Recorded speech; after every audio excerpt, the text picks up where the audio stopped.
Hello guys, வணக்கம் and welcome back to சிறப்பு media 2.0. நான் உங்கள் உதய். இந்த வீடியோவில் நம்ம எதை பற்றி பார்க்க போகிறோம் அப்படின்னு பார்த்தீங்கன்னா, பிக் பாஸ் சீசன் 9 உடைய 5வது வாரத்துக்கான 2வது நாளுக்கான மதிய நேர ஓட்டிங் முடிவுகளை தான் இந்த வீடியோவில் முழுசாக பார்க்க போகிறோம். ஸோ இந்த வீடியோக்கு போகிறதுக்கு முன்னாடி நம்மளோட சேனலை சப்ஸ்கிரைப் பண்ணாதவங்க சப்ஸ்கிரைப் பண்ணிச்சுக்கோங்க. பக்கத்தில் ஒரு பெல் ஐக்கான் இருக்கும், அதையும் ப்ரெஸ் பண்ணி ஹாலில் போட்டுக்கோங்க. அப்போ தான் நாங்கள் அப்டேட் பண்ணுற ஒவ்வொரு வருஷமும் உங்களுக்கு நோட்டிஃபிகேஷன் வந்து சேரும். அதுதான் இந்த வீடியோ குறைஞ்சபட்சம் ஒரு 1000 லைக் நான் எதிர்பார்க்குறோம். ஸோ லைக் போடுங்க, வீடியோ பாருங்கள். வாங்க இந்த வீடியோக்குள்ள வந்து போகலாம். நம்பர் 1 பொசிஷனில் யார் இருக்காங்க அப்படின்னு பார்த்தீங்கன்னா, the one and only கானா வினோத் அவர்கள் தான் வந்து இருந்துட்டு இருக்காரு. அவர் வாங்கிய ஓட்டுகளுடைய எண்ணிக்கை அப்படின்னு சொல்லி பார்க்கும்பொழுது 54,382 ஓட்டுகளாகும். அண்ட் பர்சன்டேஜ் வைஸ் அப்படின்னு சொல்லி பார்க்கும்பொழுது 20.55% இருந்துட்டு இருக்காரு கானா வினோத் அவர்கள். சொல்லப்போனால் 20% அப்படிங்கிறது வந்து ஒரு பெரிய விஷயமாக கருதப்படுகிறது. ஏன் அப்படின்னு பார்த்தீங்கன்னா, 12 பேர் நாமினேஷன் இருக்காங்க.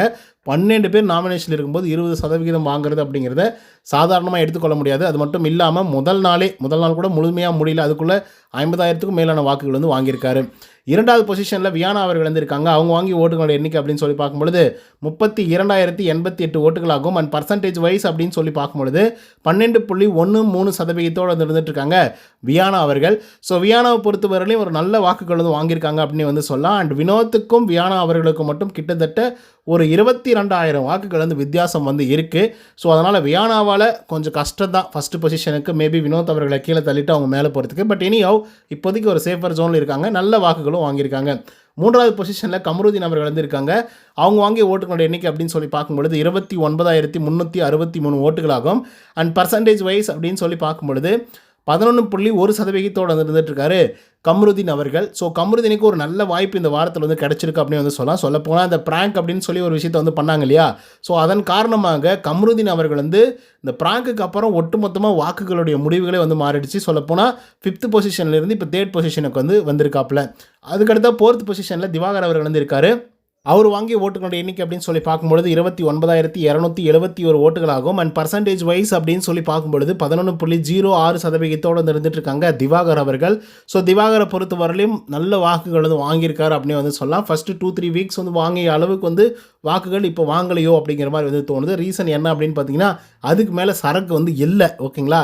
இருந்ததெல்லாம் தீர்ந்து போச்சு. ஸோ இதுக்கப்புறம் ஏதாவது புதுசாக பண்ணாருன்னா பார்க்கலாம்.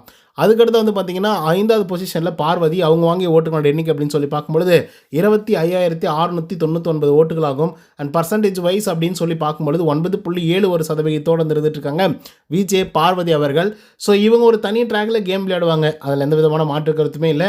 நெகட்டிவோ பாசிட்டிவோ என் மனசுக்கு என்ன படுது அப்படிங்கிறத நான் கேட்டுக்கிட்டே இருப்பேன், செஞ்சுக்கிட்டே இருப்பேன், என்ன வேணாலும் பண்ணுவேன் அப்படின்றதுல ரொம்ப தைரியமாக இருக்கக்கூடிய ஒரு பெண்மணி அப்படின்னா அது பார்வதி. அதனால் என்ன நடந்தாலும் சரி அதை நான் பார்த்துக்கிறேன் அப்படின்னு சொல்லக்கூடிய ஒரு பெண்மணி. பட் பரவாயில்ல, ஓரளவுக்கு நல்ல வாக்குகள் வாங்கியிருக்காங்க. 6வது பொசிஷனில் விக்ரம். அவங்க வாங்கிய ஓட்டுகளோட எண்ணிக்கை அப்படின்னு சொல்லி பார்க்கும்பொழுது 25,613 ஓட்டுகளாகும்.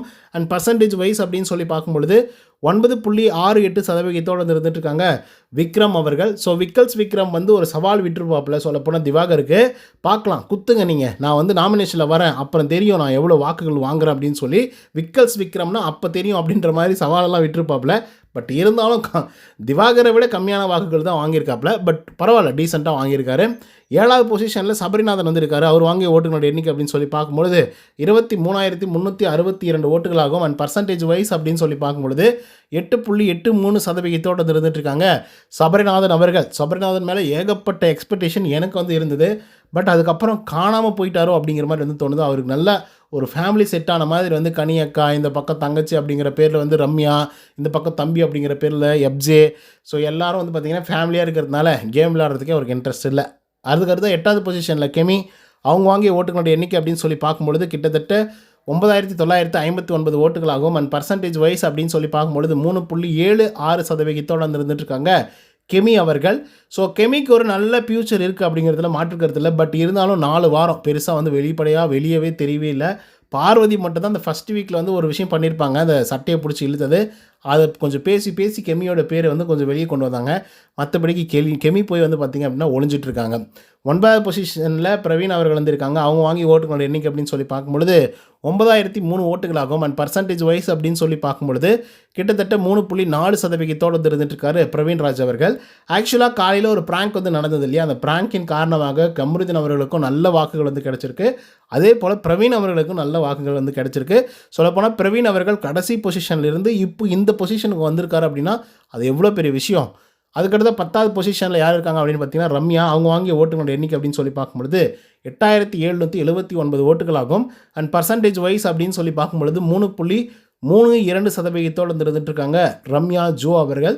ரம்யா ஜோவை பொறுத்தவரையிலையும் ஒரு நல்ல பிளேயர் அப்படின்லாம் வந்து சொல்ல முடியாது. பட் சண்டை அப்படின்லாம் வந்தாக்கா மேபி இவங்க வந்து பார்த்திங்கன்னா பயங்கரமாக ஃபைட் பண்ணுவாங்க அப்படிங்கிறதெல்லாம் தெரியும் தான். பட் அது மட்டுமே வா அப்படின்னு கேட்டிங்கன்னா கண்டிப்பாக அதை வச்சு மட்டுமே ஓட்டிங்ஸ் அப்படிங்கிறது வந்து மக்கள் வந்து கொடுக்க மாட்டாங்க. ஸோ இவங்களும் கொஞ்சம் ரவுடிசமெல்லாம் பண்ணியிருக்காங்க. ஸோ அதை பற்றி கொஞ்சம் லேட்டராக வந்து பேசுவோம். அதுக்கடுத்த 11வது பொசிஷனில் எஃப்ஜே. அவர் வாங்கிய ஓட்டுகளோட எண்ணிக்கை அப்படின்னு சொல்லி பார்க்கும்பொழுது 8761 ஓட்டுகளாகும். அண்ட் பர்சன்டேஜ் வைஸ் அப்படின்னு சொல்லி பார்க்கும்பொழுது 3.31% இருந்துகிட்ருக்காங்க நம்மளுடைய எஃப்ஜே அவர்கள். ஸோ எஃப்ஜேவுக்கு வந்து பார்த்திங்க அப்படின்னா ஒரு பிரைட் ஃபியூச்சர் வந்து இருக்கும். பட் இப்போ தான் கொஞ்சம் ஆதிரி பிரச்சனைலேருந்து கொஞ்சம் வெளியே வந்துட்டு இப்போ தான் மக்கள் வந்து அவரை பற்றி கொஞ்சம் பேசாமல் வந்து இருக்காங்க. ஓகேவா, கொஞ்சம் ஷோவும் டாக்ஸிக்காக இல்லாமல் வந்து இருந்துகிட்ருக்கு.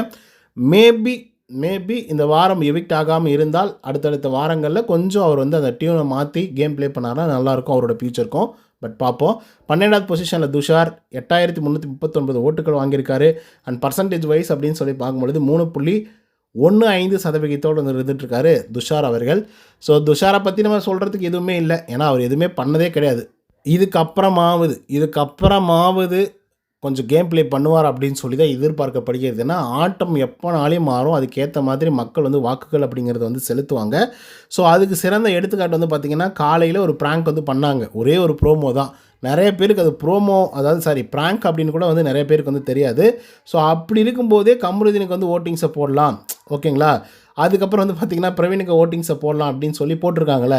ஸோ அது எவ்வளோ பெரிய விஷயம் இல்லையா. ஸோ அப்படி இதை எதுக்காக நான் மென்ஷன் பண்ணி சொல்கிறேன் அப்படின்னு பார்த்தீங்கன்னா ஏதோ ஒரு விதத்தில் மக்கள்கிட்ட நம்ம சென்று அடையணும் அப்படிங்கிற ஒரு எண்ணம் வந்து இருக்கணும். இப்போ கெமி வந்து ஃபிசிக்கலாக பயங்கர ஃபிட்னஸாக இருக்கக்கூடிய ஒரு ஆள், ஓகேங்களா. ஃபிசிக்கல் டாஸ்க்கெல்லாம் வந்துச்சு அப்படின்னா அடித்து தும்சம் பண்ணுவாங்க. ஃபஸ்ட்டு பேரே கெமியோட பேர் தான் வந்து சொல்லுவாங்க எல்லாருமே. ஏன்னா அவங்க அவங்க வந்து ஸ்போர்ட்ஸில் இருந்திருக்காங்க. ஸோ அதனால் வந்து சொல்லுவாங்கன்னு வச்சுப்போமே. ஸோ அப்படி இருக்கும் பொழுது அது மட்டுமே போதுமா அப்படின்னு கேட்டிங்கன்னா கண்டிப்பாக போதாது. அதை தாண்டியும் சில விஷயங்கள் வந்து பிக் பாஸ் வீட்டுக்குள்ள வந்து பண்ணணும். அந்த சில விஷயங்களை வந்து கெமி அவர்கள் பண்ணுறதில்ல. ஸோ அதுதான் இப்போ பிரவீனுக்கும் கமருதீனுக்கும் அதே மாதிரி கெமிக்கும் உள்ள வித்தியாசம், ஓகேங்களா.